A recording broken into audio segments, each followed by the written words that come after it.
As I sat in that courtroom holding the printed text messages where my own daughter threatened to send me to jail, I realized this wasn't about custody. This was about greed. Keisha had abandoned Marcus, Jasmine, and Aaliyah 13 years ago, but now that Uncle Robert's inheritance was involved, she suddenly wanted to be their mother again. What she didn't know was that I had kept every piece of evidence of her abandonment, including the letter that would destroy her case. Before we continue, first let me thank you for watching Granny's Voice. Please subscribe and tell us where you're watching from in the comments. We might give you a shout out in our next video. Today's special shout out goes to Kobu from Algeria. Thank you for being part of our family. Now let me tell you everything. The judge's gavel strikes the dark wooden table, and the sound echoes in my bones like an echo of all the years I've lived in silence. Here I am, Dorothy Washington, 67 years old, sitting in this cold courtroom with my wrinkled hands clutching a yellow envelope I've kept for 13 years. My heart pounds so hard I'm afraid everyone can hear it. Across from me is my daughter Keisha in her elegant suit, and with her red-tied lawyer pointing at me as if I'm a criminal. Her eyes burn with a rage I don't understand or perhaps understand all too well. Beside her, Attorney Malik Johnson reviews some papers with the confidence of someone who believes they have the truth on their side. Your Honor, Keisha says, her voice trembling but firm. My mother has had my children for 13 years without my consent. This constitutes parental kidnapping. I never authorized her to take them. Her words sting like sharp daggers. Kidnapping. That word pierces my chest and lodges deep where I keep all my motherly pains. I look back and see my 3 grandchildren, Marcus, 20, Jasmine, 18, and Aaliyah, 16, sitting in the third row. Their faces are pale, confused, as if they're watching a movie they don't understand. Judge Jerome Coleman, a man with gray hair and tired eyes, observes me over his glasses. Mrs. Washington, what do you have to say to these accusations? My fingers squeeze the envelope. Inside are the proofs of a truth I've held for years, protecting it like a treasure or a wound that can't heal. Your Honor, I say, my voice. I didn't kidnap anyone. I simply raised the children my daughter abandoned on my doorstep. That's a lie, Keisha shouts, standing up. I never abandoned them. I had mental health issues. I needed temporary help. Her lawyer calms her with a hand gesture. Your Honor, my client was hospitalized for severe postpartum depression.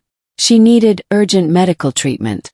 Mrs. Washington took advantage of that vulnerability to keep the children and alienate them from their biological mother. I feel the courtroom fill with whispers. Some people in the audience nod as if they've already decided who the victim in this story is. But I know the truth. I've lived it day after day for 13 years.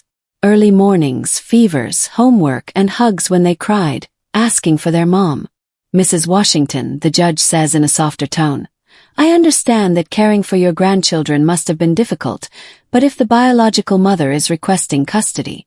With all due respect, Your Honor, I interrupt, my voice coming out firmer than I expected. There are things this court needs to know before making any decision. I raise the yellow envelope and hold it high. It's a simple gesture, but I see Keisha's eyes widen with what looks like fear. Here I have documents that will completely change this conversation. The judge leans forward. What kind of documents? Proof of what really happened 13 years ago. Proof of why my daughter is here today. And it's not from maternal love. My voice trembles slightly, not from fear, but from an emotion I can't name. Keisha turns pale. Mom, please don't do this. Do what, daughter? Tell the truth. Attorney Malik Johnson clears his throat. Your Honor, Mrs. Washington is trying to divert attention from the main issue. Documents from the past don't change the fact that my client has legal rights to her children. On the contrary, I say, looking directly into my daughter's eyes. These documents explain exactly why we are here today. They explain why after 13 years of absolute silence, of not sending a single dollar for her children's expenses, of not even calling it Christmas, my daughter suddenly appears with a lawyer. The silence in the room is heavy, like the air before a storm. I can hear my heart pounding, the rustle of papers the lawyer nervously shuffles, the ragged breathing of my grandchildren behind me. The judge looks at me intently. Mrs. Washington, are you suggesting there are hidden motives in this lawsuit? I'm not suggesting anything, Your Honor. I'm stating that there are. My eyes meet Keisha's and I see in them the same expression she had as a child when I caught her in mischief. And it's all documented here. Mom, Keisha whispers. Please think about what you're doing. I've had 13 years to think, I reply. 13 years of sleepless nights when Marcus had a fever. 13 years of school meetings where I was the only family member present. 13 years waiting for a call from you that never came. Judge Coleman gently taps his gavel. Mrs. Washington, are you willing to present these documents as evidence in this case? I look at the envelope in my hands. Inside are the letters Keisha wrote to me, the photos I kept, the receipts I saved, and something else. Something even my grandchildren don't know I have. Something that will change everything. Yes, Your Honor. Am ready. The judge nods and pauses to review his agenda. Very well, Mrs. Washington. But before examining these documents, I would like to hear your full account of the facts. Tell us what happened 13 years ago. I close my eyes for a moment and transport myself back to that day that changed my life forever. It was a rainy Tuesday in October. I was in my small kitchen preparing chamomile tea to calm my nerves after a doctor's appointment where my arthritis had been confirmed to be worsening. Then I heard the knocks on the door. It was near noon. I begin feeling my voice soften with the memory. Keisha appeared at my door with the 3 children. Marcus was 7 years old, Jasmine 5, and Aaliyah barely 3. They were dirty, their clothes wrinkled, and the little ones were crying from hunger. I look over at my grandchildren. Marcus gives me a sad smile, as if remembering fragments of that day. Jasmine's eyes are glassy and Aaliyah, my little Aaliyah, hugs herself as she did when she was a scared child. My daughter entered my house like a hurricane. Continue. She carried a plastic bag with some of the children's clothes, all jumbled, nothing clean. She told me, Mom, I need you to keep them for a while. It will only be a few weeks until I sort out my problems. Keisha lowers her gaze. Her lawyer whispers something in her ear, but she doesn't respond. I know she remembers that day as clearly as I do. I asked her what problems, if she needed financial help, if something had happened with the children's father, but she just kept repeating that she would be back soon. She gave each of them a quick kiss and left. The children ran to the window shouting, Mommy, Mommy! But she had already gotten into a taxi and was gone. The silence in the room is absolute. I can feel people's breathing slow deepen as if they are holding something in. That night, Marcus asked me when his mom was coming back. I told him soon. Aaliyah cried because she wanted her teddy bear that had been left at Keisha's house. Jasmine, my sweet Jasmine, helped me prepare dinner with her little hands, as if she understood that it was now my responsibility to keep everyone together. My voice breaks a little and I take a sip of water from the glass the court officer offers me. Days passed, then weeks. I didn't know where Keisha lived because she had moved. I had no phone to reach her. The children asked about her every day.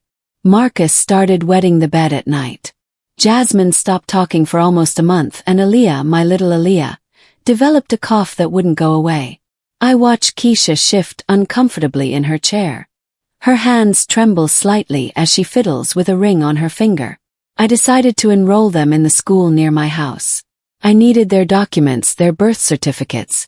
I went to Keisha's old address, and the neighbors told me she had left the apartment without paying 3 months' rent.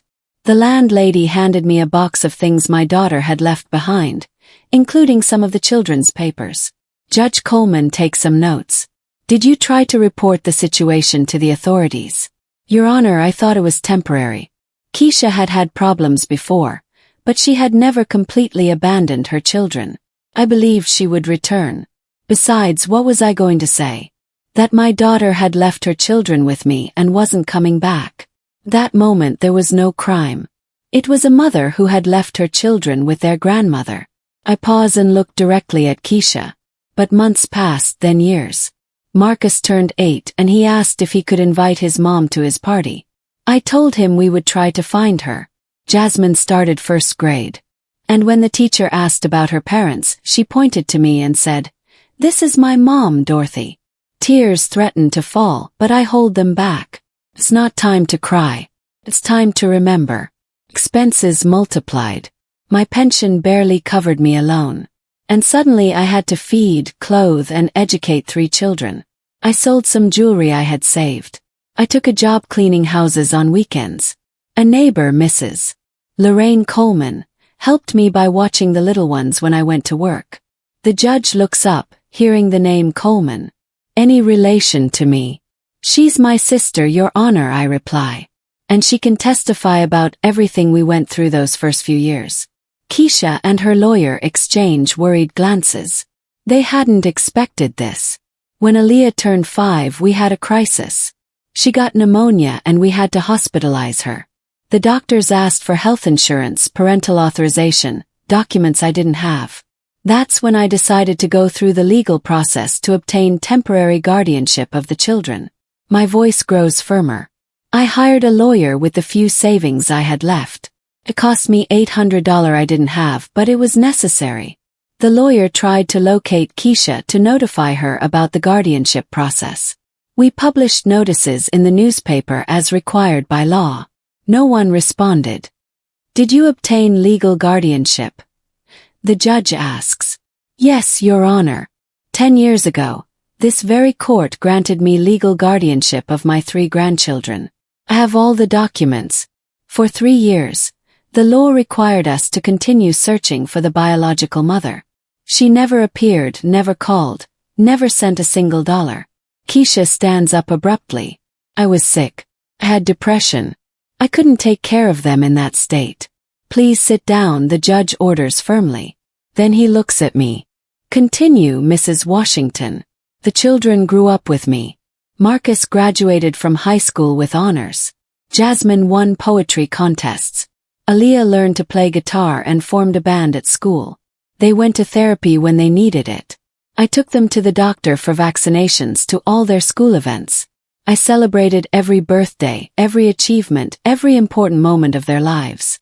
I look at my grandchildren and see Marcus nod with tears in his eyes. I never lied to them about their mother. I always told them she loved them but couldn't take care of them at that time. I showed them pictures of her when they were babies. I saved every drawing they made for her, hoping she would return. And they never had contact with her during all these years. The judge asks, "Not once, Your Honor, until 2 months ago when she appeared at my door with her lawyer and a custody demand." The judge leans forward. 2 months. And what changed after 13 years of total absence? I smile slightly because here comes the part Keisha doesn't want known. I raise the yellow envelope. "That answer, Your Honor, is in these documents." Judge Jerome Coleman extends his hand toward me. "Mrs. Washington, please approach and present the documents you mentioned." I stand up slowly, feeling my knees protest with arthritis, but my determination is stronger than any physical pain. I walk toward the stand with the yellow envelope clutched to my chest. I can hear Keisha's nervous heels clicking against the wooden floor. "Your Honor," Attorney Malik Johnson says, standing up, "I request that any document presented be examined by the defense before being admitted as evidence." "Of course," the judge replies. "Mrs. Washington, hand the documents to the clerk to be reviewed by both parties." I open the envelope carefully, as if it were a treasure chest I'd protected for years. My fingers tremble slightly, not from fear, but from the emotion that the truth is finally coming to light. Inside are photographs, handwritten letters, receipts, and some folded papers that form the heart of this story. "Let's start with this," I say, pulling out a packet of photographs tied with a red ribbon. "These are photos I took the day Keisha left the children with me." The clerk takes the photographs and passes them to the judge, who examines them one by one. His expression gradually changes, becoming more serious. "Describe what we see in these images, Mrs. Washington." The first photo shows Marcus in dirty, torn clothes. You can see his shoes have holes in the soles. The second is of Jasmine, who had dried food marks on her face and tangled hair. The third is of Aaliyah, my little Aaliyah, who was wearing a diaper that clearly hadn't been changed in hours. Keisha covers her face with her hands. Her lawyer whispers something to her, but she shakes her head repeatedly. Your Honor, I continue. I took these photos because I wanted to document the condition in which the children arrived at my home, not with the intention of using them against her, but because a nurse neighbor advised me that it was important to keep a record of everything. The judge passes the photos to Keisha's lawyer, who quickly reviews them and shows them to his client. I see my daughter close her eyes tightly as if trying to erase those memories. Now, I say, pulling out a second group of documents. These are the letters Keisha wrote to me during the first 6 months after leaving the children. The judge takes the letters and immediately notices the handwritten script. These are written in your daughter's own hand. Yes, Your Honor. I'd recognize her handwriting anywhere. I look at Keisha. Tell the judge what those letters said, daughter. Keisha remains silent, but her lawyer takes the letters and begins to read them. His expression changes dramatically as he reads. Your Honor, I say with a clear voice. In the first letter dated 3 weeks after she left the children, Keisha wrote to me that she had met a man named DeAndre Williams and that she was moving with him to another city. She asked me to take care of the children a little longer because her new partner didn't want immediate family responsibilities. The silence in the room is so profound that you could hear a pin drop. All eyes are fixed on Keisha, who has begun to cry silently. In the second letter, I continue, she informed me that she was pregnant with DeAndre's child, and that she couldn't return for the children because he had threatened to leave her if she brought burdens from the past into their new life. Pregnant? The judge asks with surprise. Yes, Your Honor. My daughter had another child with DeAndre Williams, a boy who is now 12 years old and lives with them, a child she could raise because it was convenient for her new relationship. Marcus, Jasmine, and Aaliyah exchanged looks of shock from their seats.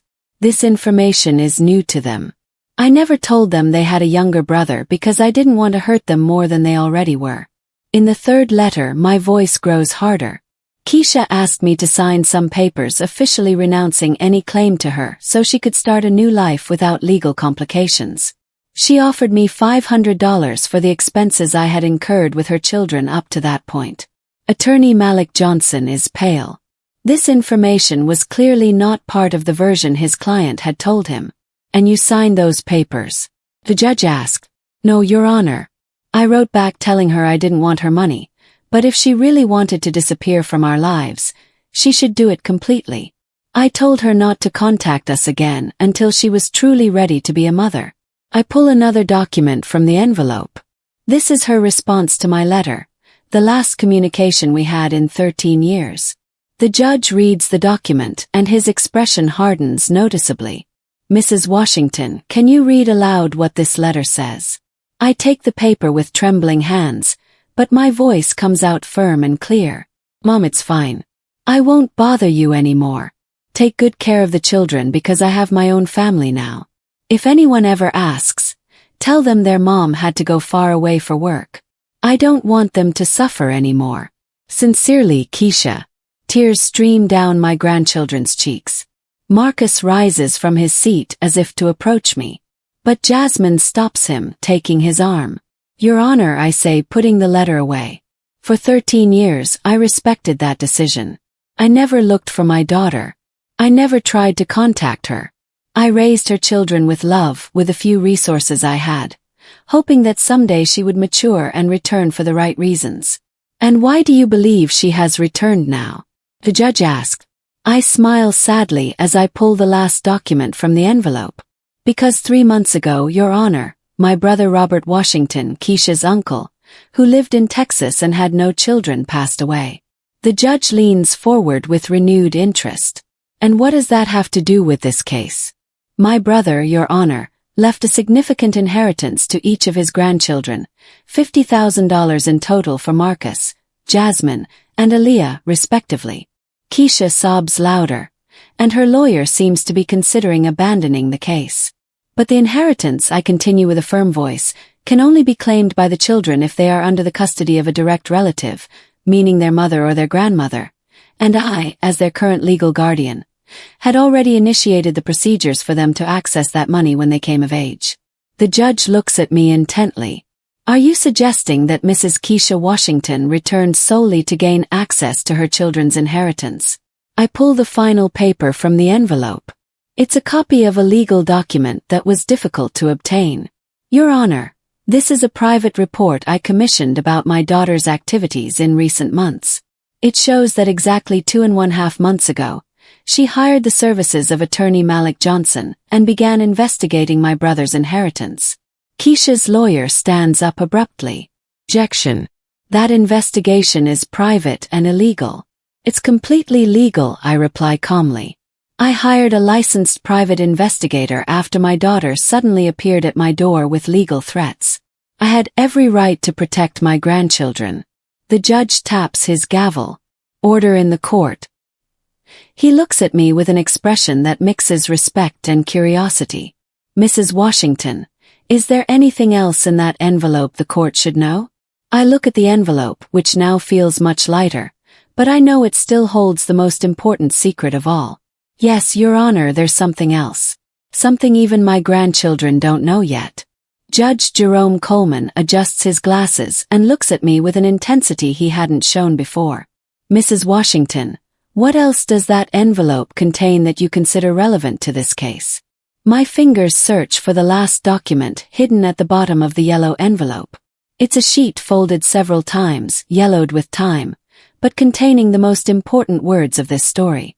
However, before revealing it, I know there's something I must do. Your Honor, before showing this last document, I would like the court to hear directly from my grandchildren. I believe it's only fair that they express their own opinion about this situation. Keisha sits up in her seat with hope in her eyes. Her lawyer, Malik Johnson, nods quickly. Your Honor, my client agrees. The minors have the right to express their preferences. The judge considers the request. Very well, Marcus Washington. Please approach the stand. My eldest grandson rises slowly. At 20 years old, Marcus is a tall, slender young man with his grandfather's intelligent eyes and the sensitivity he inherited from our family. He walks to the stand with measured steps as if each movement requires conscious decision. Marcus, the judge says in a gentle voice, I understand this situation must be very difficult for you. I want you to know that you can speak freely. Do you remember your biological mother? Marcus swallows and glances briefly at Keisha before answering. Yes, Your Honor. Have some vague memories. I remember there was a lot of confusion at home. I remember that sometimes there wasn't food and that my grandma Dorothy would show up with bags from the grocery store.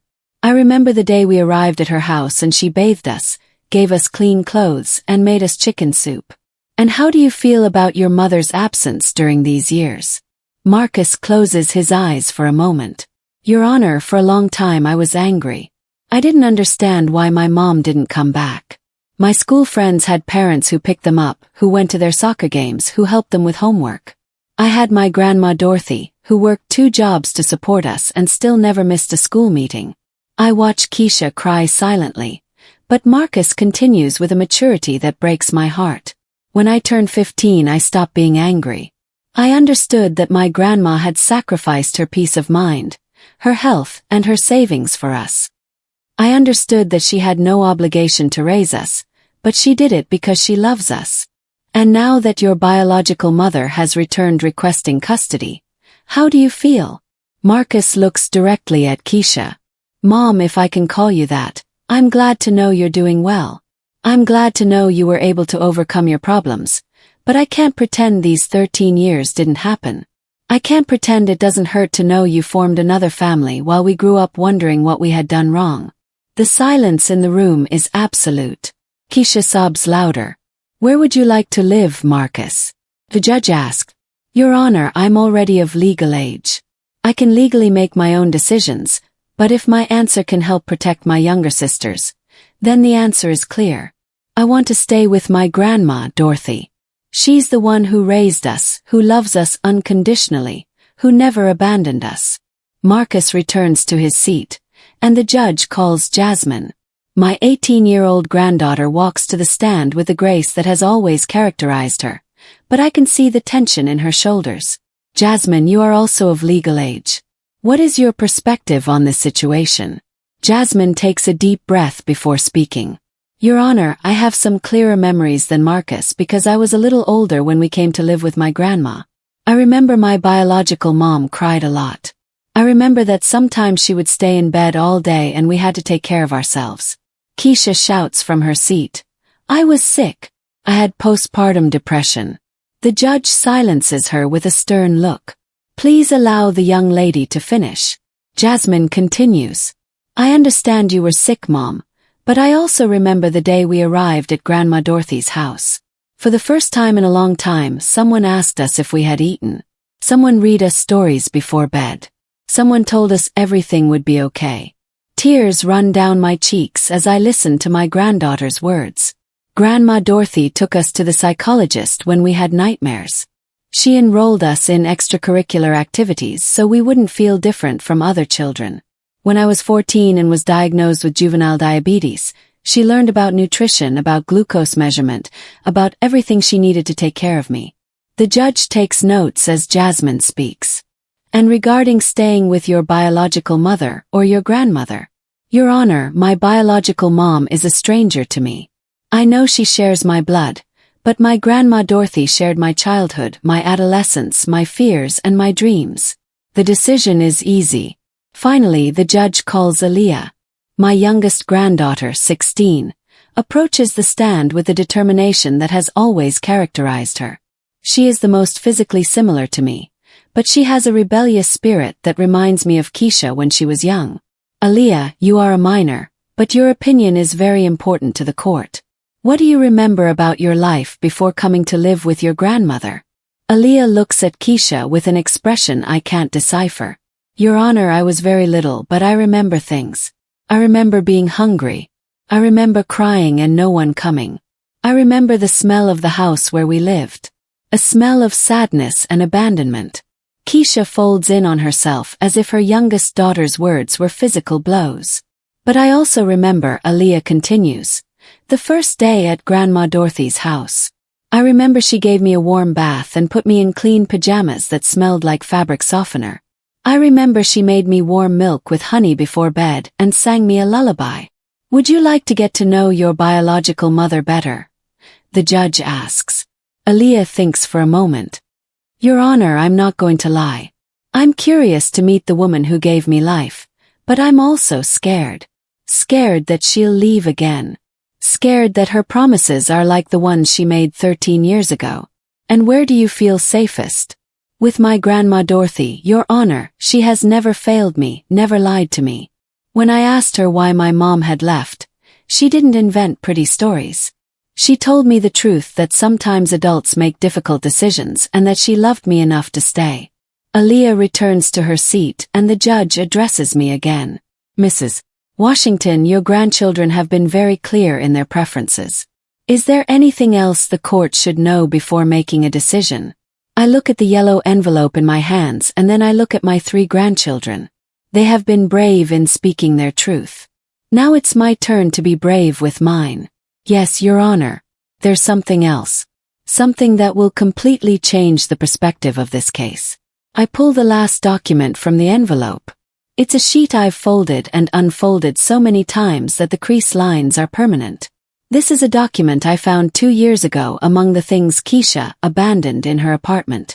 A document she herself wrote and signed. Keisha turns pale as a ghost. Her lawyer leans toward her, but my daughter shakes her head repeatedly. What kind of document, Mrs. Washington? A voluntary renunciation of parental rights, Your Honor, written in my daughter's own hand, signed and dated 3 days after she left the children with me. Judge Jerome Coleman stands up abruptly, his expression transforming from professional curiosity to absolute shock. A voluntary renunciation of parental rights. Mrs. Washington, are you sure about what you're saying? Completely sure, Your Honor. I extend the document towards the court clerk. This paper was among the things Keisha abandoned in her apartment. The landlady gave it to me along with photographs and other personal documents my daughter left behind. Keisha stumbles in her seat as if she's about to faint. Her lawyer, Malik Johnson, takes the document with trembling hands, and his face loses all color as he reads it. "This can't be real," he murmurs. "Read it aloud, please," the judge orders. The lawyer clears his throat and begins to read in a choked voice. "I, Keisha Washington, 26 years of age, hereby voluntarily relinquish all my rights as mother of Marcus Washington, 7 years old, Jasmine Washington, 5 years old, and Aaliyah Washington, 3 years old. I acknowledge that I do not have the emotional, economic, or psychological capacity to raise them adequately." The silence in the room is so profound that you can hear the agitated breathing of everyone present. My grandchildren look at each other with expressions of confusion and pain. "Continue," the judge says in a grave voice. "I fully authorize my mother, Dorothy Washington, to make all legal, medical, and educational decisions related to my children. I waive any right to visit them, contact them, or claim them in the future. This decision is definitive and irrevocable. Signed, Keisha Washington. Dated October 15, 2011. Keisha breaks into hysterical sobs. "I was crazy. I didn't know what I was writing. I was mentally ill." The judge raps his gavel repeatedly. "Order. Mrs. Washington, do you have witnesses that this document was written voluntarily by your daughter?"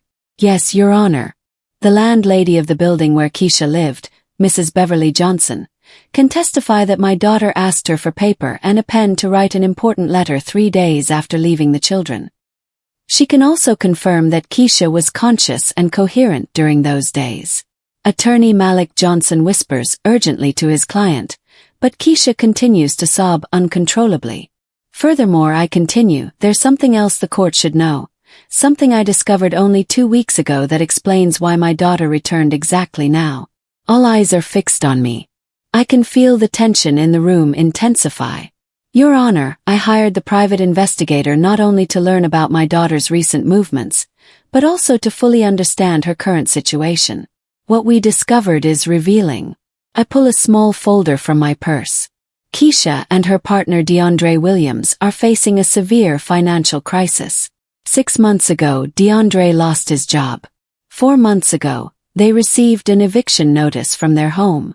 3 months ago, exactly when they learned about my brother's inheritance, they began procedures to obtain custody of my grandchildren.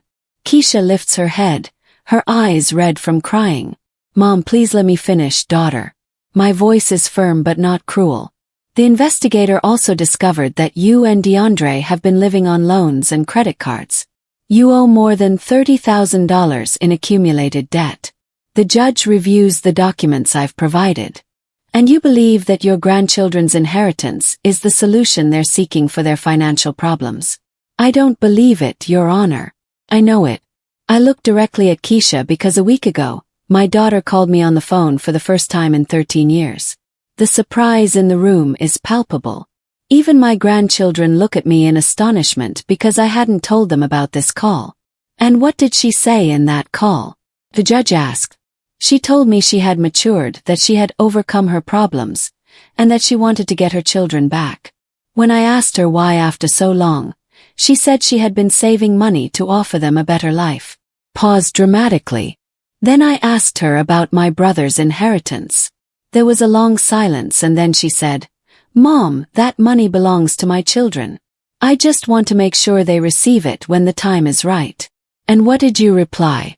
I told her that her children already had access to that inheritance through me, their legal guardian, that the money was safe in a trust fund until each of them turned 21. It was then that her tone changed completely.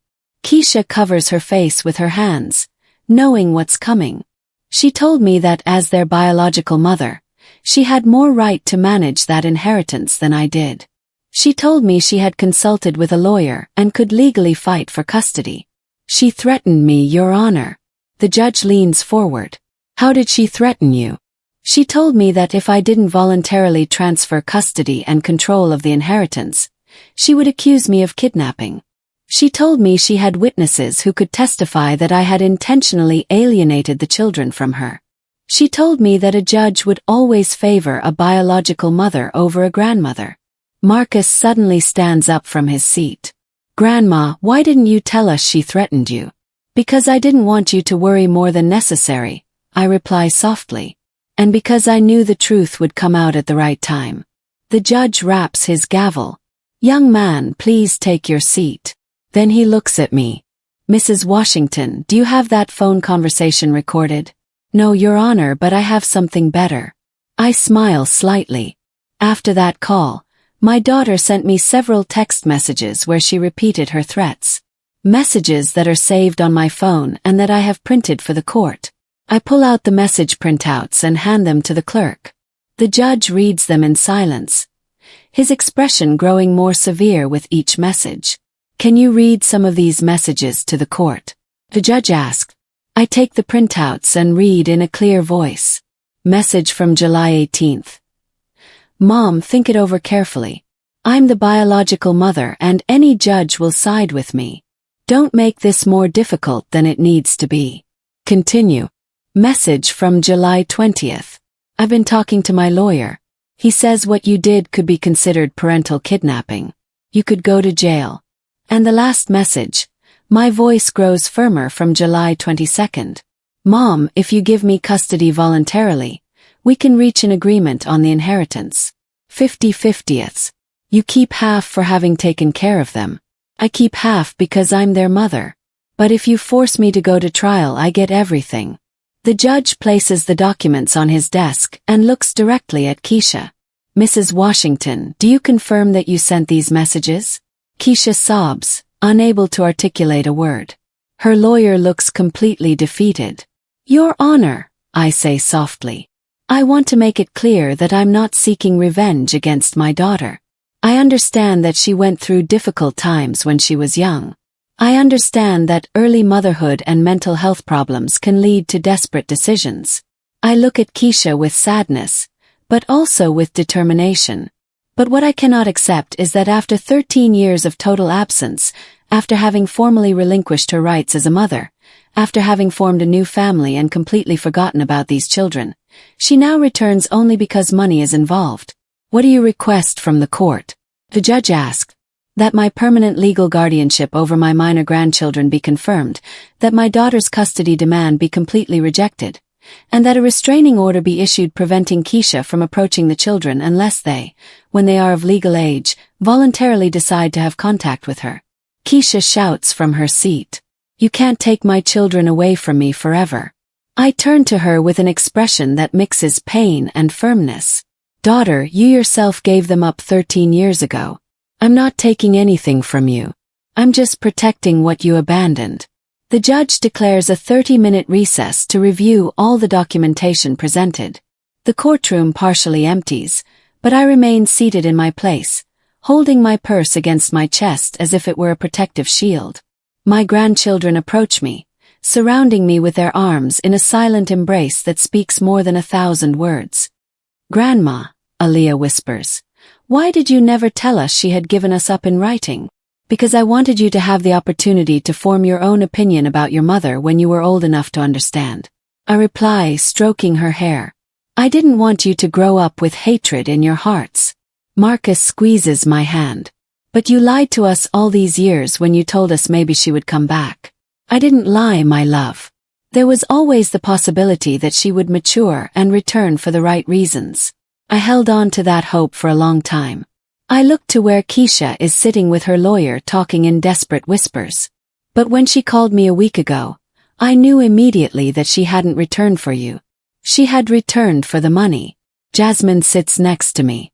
What's going to happen now, Grandma? I don't know, my child, but I know we've told the truth, and that's all we can do. During the recess, I watch Keisha slowly approach us. Her lawyer tries to stop her, but she ignores him. She walks with hesitant steps as if each foot was a mountain to climb. Mom, she says with a broken voice. Can we talk privately? She begins, and her voice trembles like when she was a child and had done something wrong. I know I made terrible mistakes, but I've changed. I've really changed. And I want you to know that if you had come back for love, if you had come back because you really missed us, maybe we could have built something. But you came back for money. And that tells us everything we need to know about who you really are.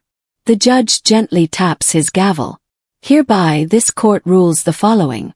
The permanent legal guardianship of Mrs. Dorothy Washington over minors Marcus Washington, Jasmine Washington, and Aaliyah Washington is confirmed. A 5-year restraining order is established against Mrs. Keisha Washington. The custody demand filed by Mrs. Keisha Washington is declared null and void, and she is prohibited from filing similar lawsuits in the future without substantial new evidence of a change in circumstances. Keisha collapses completely, held up only by her lawyer.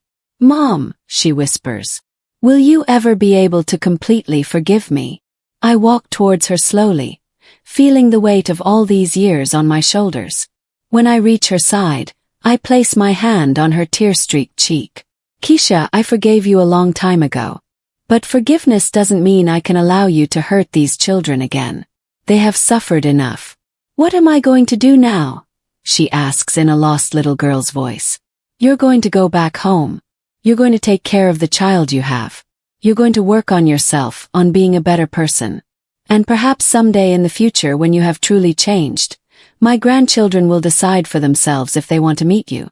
And if DeAndre leaves me because I didn't get the money," I sigh deeply, "then perhaps it's time you learn to stand on your own 2 feet, daughter. Perhaps it's time you stop basing your decisions on what men expect from you." The judge stands, indicating that the hearing is over. This court is closed. As we leave the courtroom, I feel a strange mix of triumph and sadness. I won the legal battle, but I lost hope that my daughter had returned for the right reasons. But when my grandchildren surround me with their arms in the courthouse hallway, I know I made the right decisions. Sometimes love means protecting those you love, even if it hurts those you also love. 3 months after the trial, I'm sitting in my small kitchen watching Aaliyah practice guitar for her school recital. The evening light streams through the window and illuminates her concentrated face, so much like mine when I was her age. Marcus is in college studying engineering on a full scholarship we secured after much effort. Jasmine works part-time at a bookstore while finishing high school. Life has found its rhythm again, but differently, more peacefully. There's no longer that constant tension of wondering if someone will come to take the children. There are no more sleepless nights thinking about legal demands. The restraining order has given us the peace we needed. The doorbell rings and I go to open it. It's Mrs. Lorraine Coleman, my neighbor and the judge's sister, bringing a tray of freshly made tamales. "Dorothy, look what I brought you," she says with her maternal smile. "I know you've been working hard and I thought these would do you good." "Thanks, Lorraine. Come in. Let's have some coffee." As we prepare the coffee, Lorraine looks at me with that expression I know well. She has something to say, but doesn't know how to begin. "Just say it, Lorraine. I've known you for 40 years. It's about Keisha," she says finally. "My brother Jerome told me she's been asking for information on how to appeal the decision." I feel a knot in my stomach, but I take a deep breath. "And what did they tell her?" "That she has no legal grounds to appeal, that the renunciation of parental rights she wrote is valid, especially considering her subsequent behavior. But Dorothy, there's something else. DeAndre left her last week. He took their son, Paul, and told her he couldn't stay with a woman who had lost $150,000 for being stupid. The news hits me like a slap. Despite everything Keisha did to me, she's still my daughter, and it hurts to know she's suffering. Where is she living now? In a small apartment near downtown. She's working cleaning offices at night. Jerome says she looks terrible, very thin, very sad. Aaliyah stops playing guitar and approaches us. "Are you talking about my biological mom?" "Yes, my love," I reply honestly. It seems she's going through a difficult time. Aaliyah sits next to me. "Do you feel bad for her, Grandma?" The question takes me by surprise with its maturity. Yes, I feel bad. Despite everything that happened, she's still my daughter. I don't like knowing she's suffering. But that doesn't mean we did anything wrong by defending ourselves, right? I smile and caress her hair. "No, my love. Sometimes in life we have to make difficult decisions. You can feel compassion for someone and at the same time protect yourself from them." Lorraine interrupts us gently. "Dorothy, there's something else you should know. Keisha has been asking about the children. She hasn't violated the restraining order, but she's been asking neighbors how they are, if they're doing well in school, if they need anything. Do you think she's planning something? I ask with concern. I don't know, but Jerome wanted you to know just in case. That night, after Aaliyah goes to sleep, I stay awake thinking about Keisha. I imagine her alone in that small apartment without her partner, without her son, without a stable job. I imagine her regret, her loneliness, her desperation. The next day, I make a decision that surprises even me. I go to the supermarket and buy a week's worth of food.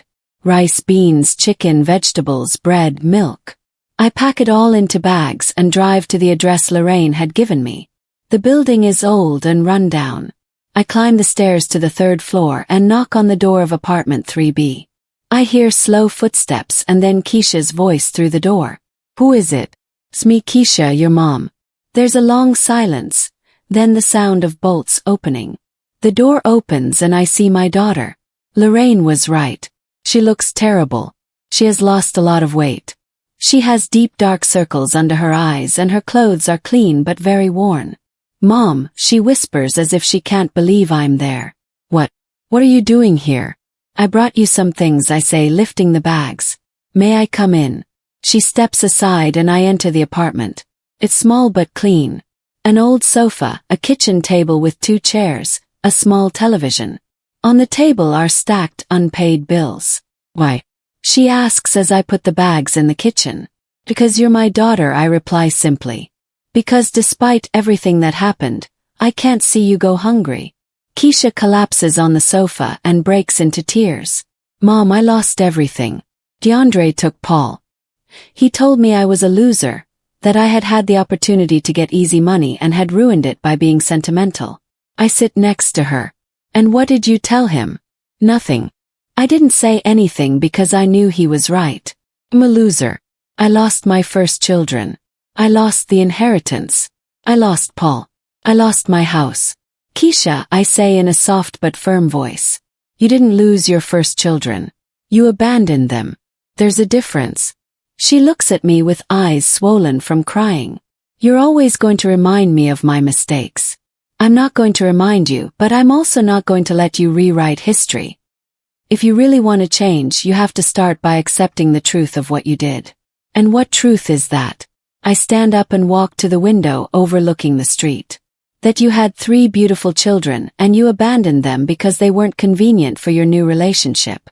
That you formed another family and completely forgot about them for 13 years. That you only came back when money was involved. I know all that. She explodes. I live with that guilt every day. I turn to her. Guilt is useless, Keisha. Guilt is disguised self-pity. What is useful is genuine repentance and a real desire to change. And how do you know if my repentance is genuine?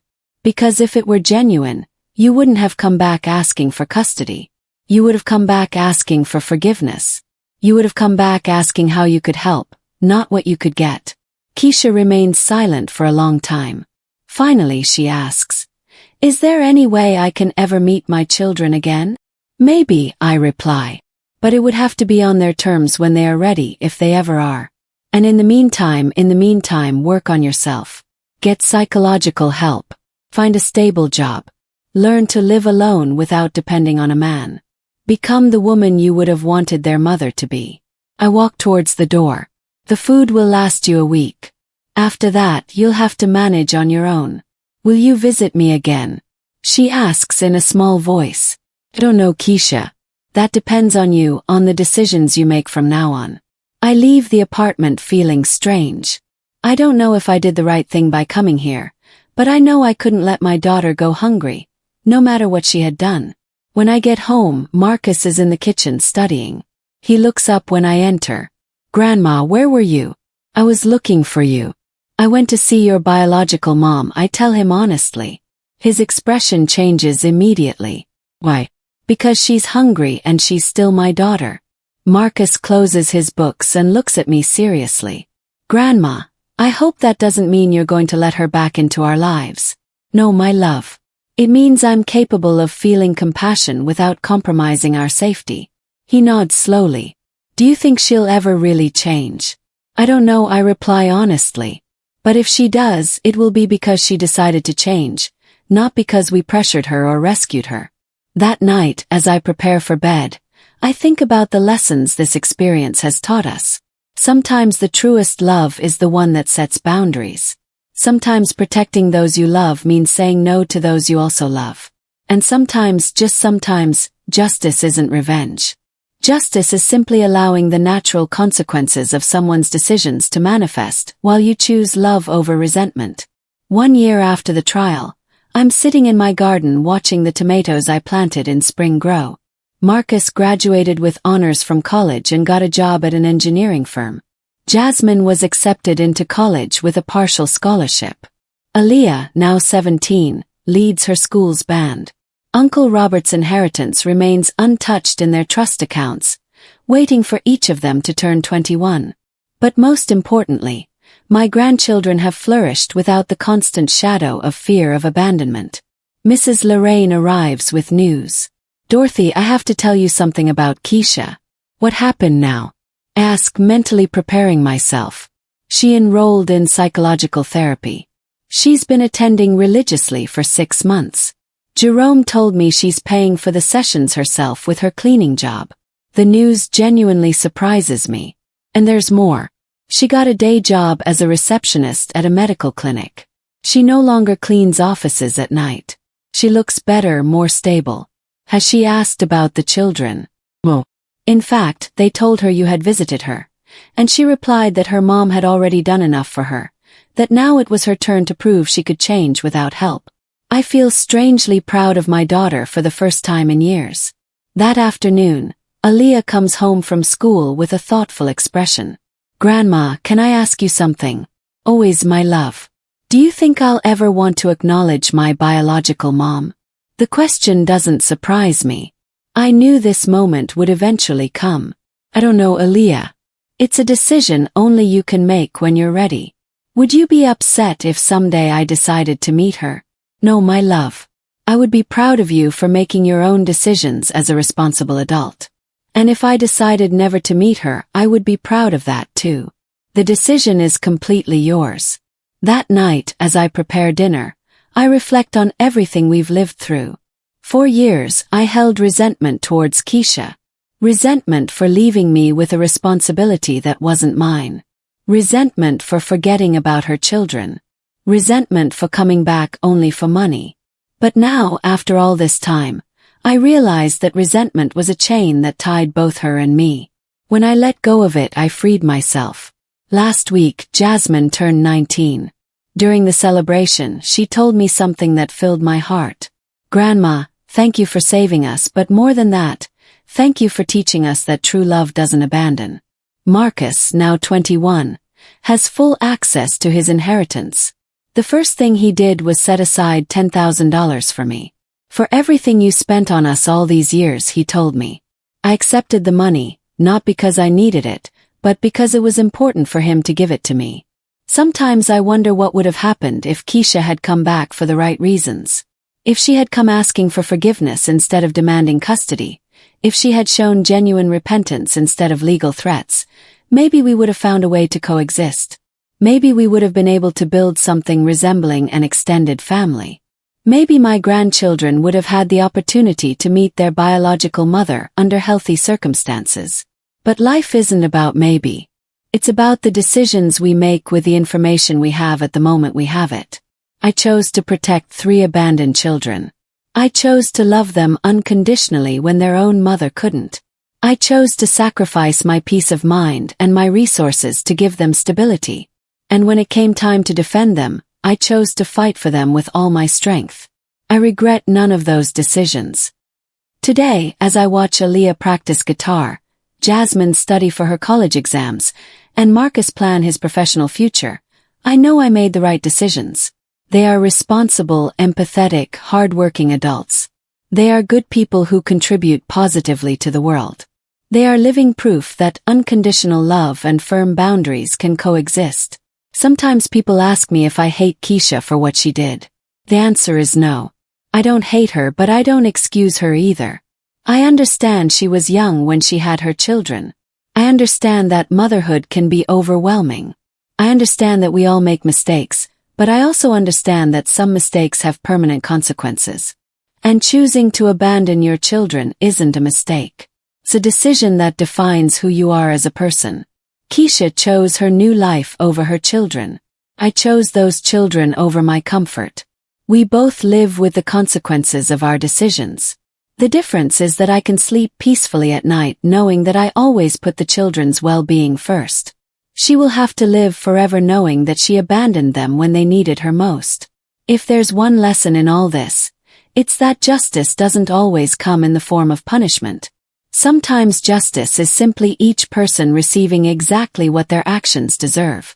I deserve the unconditional love of my grandchildren because I gave them unconditional love for 13 years. Keisha deserves the absence of that love because she chose to be absent for 13 years. It's not revenge. It's natural consequence. And perhaps if she has truly changed, if she is truly working on herself, someday my grandchildren will decide to give her a chance. But it will be their decision on their terms when they are ready. In the meantime, I will continue to be what I have always been. Their grandmother, their protector, their safe home, their unconditional love. 'Cause that's how true love works. It doesn't abandon, doesn't negotiate, doesn't set conditions. Simply is. Constant like the dawn. Strong like the roots of an old tree. Silent like a prayer that never ends. And that at the end of the day is enough. Did you like my story? And which city are you listening from? Let's meet in the comments. If you like the story, you can support me by sending a super thanks so I can keep bringing more stories like this. Thank you so much for your sweet support. I'm looking forward to your comments on the story. There's so much more on my channel. Don't forget to subscribe. See you in the next life story. With love and respect.